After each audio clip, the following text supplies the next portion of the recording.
Hello, everyone. I'm Don Cravins, Jr., Executive Director of the National Urban League's Washington Bureau. This is your weekly update, and I'm going to tell you the 5 things that you need to know this week. I hope that you had a great time celebrating the life and times of Dr. Martin Luther King, Jr. this week. I know I did. I got a chance to go to my home state and speak to the men and women in the lovely city of Alexandria, Louisiana. I want to thank the mayor and his leadership for inviting me to come and speak. Got just an excellent opportunity to talk about all of the great things that are happening in Alexandria, but all over the country as it relates to civil rights. I hope you got a chance to celebrate the past and all the hard work that Dr. King and the men and women in his generation put forward in the movement. But I also hope you took time to look at what's going on in the present and how we in our generation need to also be a part of the movement and advancing the movement. Interestingly enough, I saw more than 50 Republican congressmen and women tweeted or went on social media or made statements about how important it was to celebrate Dr. Martin Luther King's day.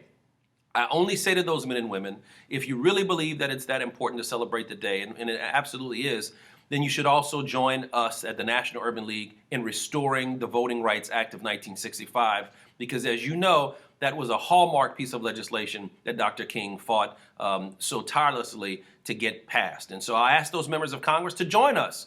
If you believe it's important to celebrate the man, then you got to help celebrate and restore the act that he fought so hard to make law. I also want to talk to you about presidential politics. You probably saw this weekend the Democrats had held their last debate. It was sponsored by the Congressional Black Caucus Foundation in South Carolina. The Republicans are going to debate on January 28th, and then after that, we're off to the races. The polls will open. They will open on February 1st. Iowa will be the first primary. It'll be interesting to see how things get kicked off in both parties. On the Hill, on our On the Hill section, you're going to see we're going to talk about Medicaid this week. One of the states I want to give kudos to is my home state of Louisiana. Finally, with this new governor that we've elected in Louisiana, Governor John Bel Edwards, the state of Louisiana will join many other states in expanding Medicaid. What does that mean for Louisiana? That means that 250,000 Louisiana citizens are now going to have access to health care, to health insurance that they've not been able to get otherwise. And so I congratulate my home state of Louisiana and thank them.